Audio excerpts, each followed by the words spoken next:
Je m'appelle Evelyn Harris. Je n'aurais jamais imaginé que je partagerais cette histoire, mais après l'expérience extraordinaire que j'ai vécue lors de ce qui aurait dû être ma mort, je comprends maintenant que je n'ai pas d'autre choix que de la raconter.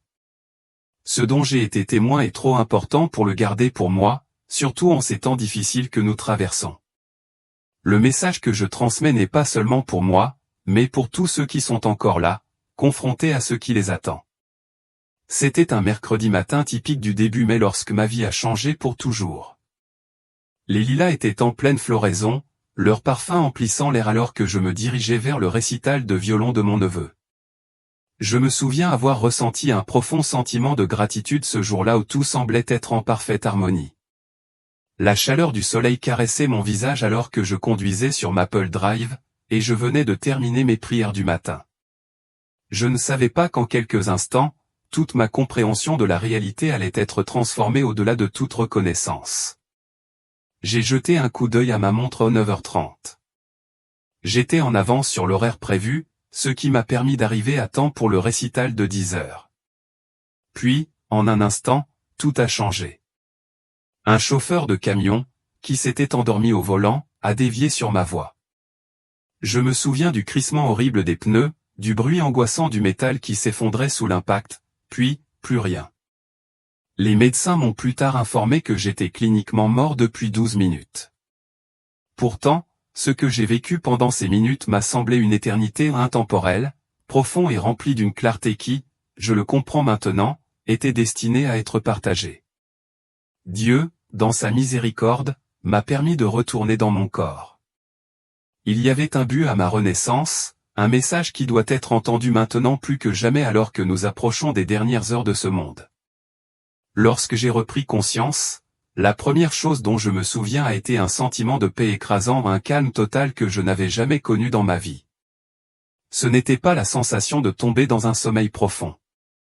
C'était plutôt comme un réveil après une éternité de sommeil. La douleur que j'avais ressentie autrefois a complètement disparu et je me suis retrouvé à flotter au-dessus de mon corps. Je pouvais voir les ambulanciers travailler frénétiquement en contrebas, mais je n'éprouvais aucune peur, aucun attachement à la scène. C'était comme si j'étais un observateur, observant les événements se dérouler comme s'ils faisaient partie d'une histoire lointaine. Puis, quelque chose de magnifique s'est produit. Une lumière brillante est apparue devant moi. Mais l'appeler, brillante, ne lui rend pas justice, c'était plus que de la simple lumière. Cette lumière était imprégnée d'amour, vivante et palpitante d'une chaleur qui enveloppait mon âme. Cela ne ressemblait à rien de ce que j'avais jamais connu sur Terre. Alors que je dérivais vers elle, j'ai pris conscience de deux êtres à mes côtés. Ils rayonnaient d'une lueur éthérée, et bien que je ne puisse pas les décrire en termes de caractéristiques terrestres, j'ai immédiatement su qu'il s'agissait d'anges. L'ange à ma droite a parlé en premier, mais ce n'était pas avec des mots tels que nous les comprenons. C'était plutôt comme un transfert immédiat de connaissances, une compréhension qui a surgi directement dans ma conscience. « Evelyn, m'a dit l'ange, n'aie pas peur. Ce dont tu vas être témoin a été permis pour le bien de ceux qui vivent encore les dernières heures de ce monde. » On m'a ensuite montré 3 révélations profondes sur le jugement à venir, des idées que je crois essentielles à comprendre pour tout le monde avant qu'il ne soit trop tard. Ce que je partage n'a pas pour but d'instiller la peur, mais plutôt de préparer les cœurs aux défis imminents à venir. La première révélation m'est venue sous la forme d'une vision panoramique de la Terre. Je pouvais voir des millions de personnes vaquer à leurs occupations quotidiennes, mais ce qui m'a frappé n'était pas seulement ce que je voyais à la surface, mais ce qui se passait au-dessus d'elle. Du cœur de chaque personne s'étendait un réseau lumineux de connexion où chaque pensée, chaque parole et chaque action se propageant pour toucher d'innombrables autres. L'ange m'a expliqué que c'était la véritable nature de notre interconnexion spirituelle, quelque chose que nous saisissons rarement dans notre vie quotidienne sur Terre. L'ange m'a ensuite communiqué la première préparation essentielle, la purification des relations. J'ai vu combien de croyants étaient devenus complaisants quant à l'état de leurs relations avec les autres. Le manque de pardon, l'amertume et les conflits non résolus avaient créé des barrières sombres et épineuses entre les individus, obstruant le flux de la lumière de Dieu dans leur vie. Ces blocages spirituels n'étaient pas seulement des questions privées, ils affaiblissaient le corps entier du Christ à un moment où l'unité était plus que jamais nécessaire. J'ai vu des familles déchirées par des désaccords insignifiants, des années de silence entre des êtres chers qui refusaient de se réconcilier. Dans les églises, j'ai vu des gens qui échangeaient des sourires polis le dimanche matin, mais qui nourrissaient des rancunes, du ressentiment et des divisions dans leur cœur. L'unité des croyants, le fondement même de l'Église, était compromise par ces conflits non résolus. Les anges ont clairement fait comprendre que si nous voulons nous préparer à ce qui va arriver, nous devons de toute urgence nous attaquer à ces relations brisées. Sans guérison dans nos cœurs, nous ne pourrons pas rester unis dans les jours à venir. L'ange a continué à me révéler la douloureuse vérité sur l'état spirituel de nombreux croyants. J'ai vu des cœurs accablés par des rancunes non résolues, des jugements qui s'envenimaient à l'intérieur et de petites offenses qui étaient devenues des barrières imposantes entre frères et sœurs en Christ. L'ange m'a clairement fait comprendre que ces problèmes relationnels non résolus n'étaient pas seulement des luttes personnelles, mais des portes ouvertes que l'ennemi pouvait exploiter. Et dites-leur, a exhorté l'ange, que le temps de s'accrocher à de vieilles blessures est révolu. Chaque moment passé dans le manque de pardon est un moment perdu dans la préparation de ce qui va arriver. Ce qui a suivi a été une vision qui m'a fait réfléchir. J'ai vu combien de croyants, pris au piège de conflits personnels, manqueraient des missions spirituelles cruciales à la fin des temps. Leurs cœurs et leurs esprits étaient tellement embrumés par des conflits non résolus qu'ils seraient incapables de reconnaître les rendez-vous divins lorsqu'ils se présenteraient. L'urgence de ce message m'a profondément frappé, la réconciliation ne peut pas être retardée. Le temps de pardonner, de guérir les relations, c'est maintenant. La deuxième révélation que l'ange m'a montrée était encore plus décourageante. J'ai eu une vision de ce qui semblait être un vaste entrepôt spirituel. À l'intérieur, j'ai vu d'innombrables dons, talents et missions divines, chacun spécialement conçu pour les croyants. Mais ces trésors n'ont pas été ouverts, jamais réclamés ou activés. L'ange m'a expliqué que ces dons symbolisaient le potentiel inutilisé du corps du Christ. J'ai vu comment tant de croyants étaient devenus complaisants, choisissant le confort de la routine plutôt que la poursuite de leur véritable héritage spirituel. L'ange a souligné les conséquences dévastatrices de cette complaisance, conséquences que beaucoup ne verraient pas de leur point de vue terrestre limité. La deuxième préparation dont l'ange a parlé était le réveil de ces dons dormants. J'ai vu combien de chrétiens s'étaient vus confier des dons et des appels spirituels spécifiques pour la fin des temps, mais ils les ont ignorés ou étaient trop effrayés pour assumer leur rôle. J'ai vu des croyants âgés, qui s'étaient considérés comme trop vieux ou inutiles, alors qu'en réalité, on leur avait confié des dons cruciaux de sagesse et de discernement dont ils auraient désespérément besoin dans les jours à venir. J'ai vu des croyants plus jeunes, distraits par les préoccupations de ce monde, trop occupés pour reconnaître l'importance des dons qui leur avaient été accordés. L'ange a clairement fait comprendre que chaque croyant avait été doté de dons spécifiques pour ce moment critique du temps, mais trop nombreux étaient encore endormis, à l'aise dans leur routine religieuse ou trop distraits par les préoccupations du monde. Cette léthargie spirituelle laissait des lacunes dans le corps du Christ, affaiblissant l'armure spirituelle qui aurait dû fortifier les communautés, les familles et les nations. Ce qui m'a le plus brisé le cœur, c'est de voir combien de personnes s'étaient détournées de leur appel, se persuader qu'elles étaient indignes, inadéquates ou incapables d'accomplir les objectifs que Dieu leur avait assignés. L'ange m'a montré comment l'ennemi avait spécifiquement ciblé ceux qui avaient des dons de prophétie, de guérison et de discernement.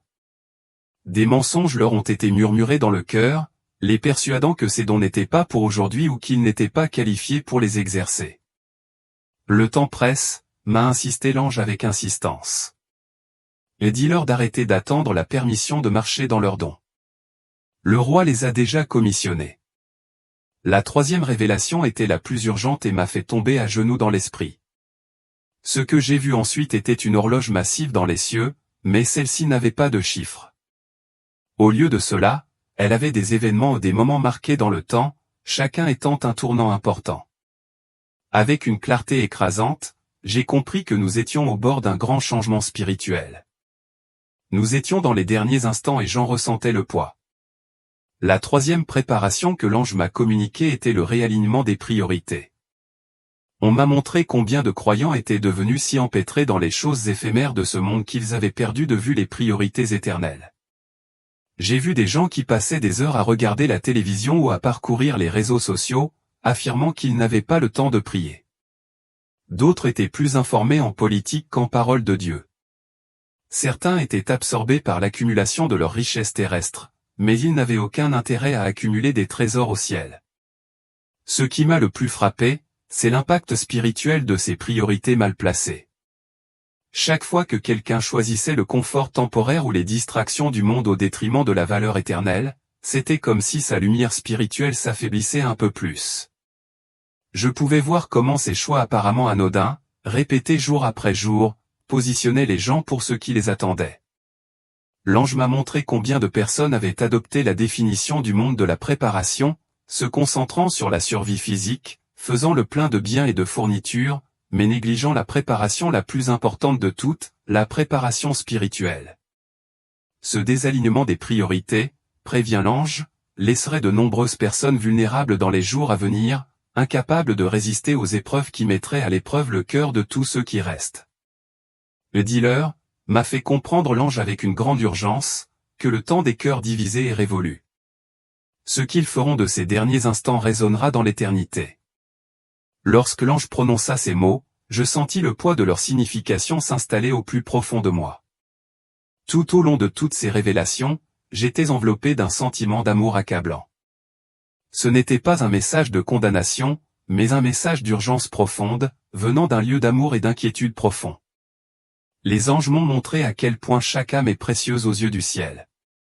J'ai vu que le ciel lui-même désirait ardemment que les croyants se lèvent et entrent pleinement dans leur vocation, en particulier pendant ces derniers jours. L'appel n'était pas seulement de se préparer, mais d'embrasser pleinement le but divin pour lequel chaque personne avait été créée de manière unique.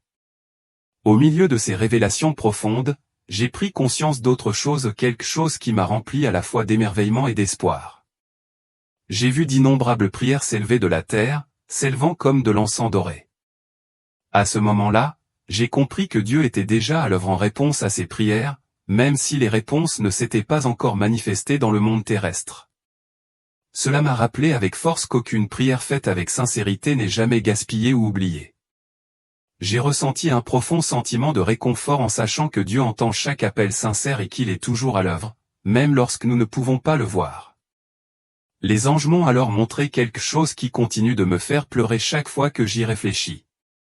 J'ai vu comment les plus petits actes d'obéissance ou des choses qui peuvent sembler insignifiantes d'un point de vue mondain créaient des ondulations massives et réverbérantes dans le monde spirituel. J'ai vu qu'une simple prière faite avec foi, un mot gentil adressé à un étranger ou un moment de compassion au milieu d'une journée chargée étaient tous tissés ensemble dans une belle tapisserie complexe qui faisait partie du grand plan de Dieu pour ces temps de la fin. Chaque petit acte d'obéissance avait une signification éternelle, et rien de ce qui était fait avec foi n'était jamais négligé. Avant que mon expérience ne se termine, j'ai eu une dernière vision, qui allait me rappeler clairement l'urgence de ces préparatifs. On m'a montré deux groupes de croyants, tous deux confrontés aux mêmes défis spirituels dans les jours à venir. Le premier groupe avait pris ces préparatifs à cœur. Ils avaient recherché la réconciliation, activé leurs dons spirituels et réaligné leurs priorités selon la volonté de Dieu. Lorsque les épreuves sont arrivées, ils ont tenu bon, leur lumière devenant plus brillante à travers l'adversité.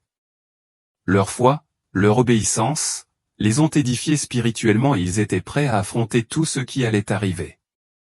Le deuxième groupe, cependant, avait rejeté ces préparatifs comme inutiles ou avait tardé à répondre aux incitations de Dieu. Lorsque les mêmes épreuves sont arrivées, ils se sont retrouvés en difficulté, non pas parce que Dieu les avait abandonnés, mais parce qu'ils avaient négligé de développer la force spirituelle et le discernement dont ils auraient besoin. Leur manque de préparation les a rendus vulnérables, incapables de tenir bon lorsque la tempête a frappé. Les derniers mots des anges étaient clairs et indéniables, dites-leur que la grâce est disponible maintenant pour ces préparatifs, mais qu'ils doivent choisir de répondre. Le temps de la procrastination spirituelle est terminé. Puis, en un instant, je me suis senti tiré en arrière. La lumière brillante qui m'entourait a commencé à s'estomper et j'ai pu entendre des voix lointaines qui m'appelaient par mon nom. La prochaine chose que je savais, c'était que j'étais de retour dans mon corps, entouré d'équipements médicaux et de visages inquiets. Les médecins m'ont dit plus tard que ce n'était rien de moins qu'un miracle que j'ai survécu, compte tenu de l'étendue de mes blessures.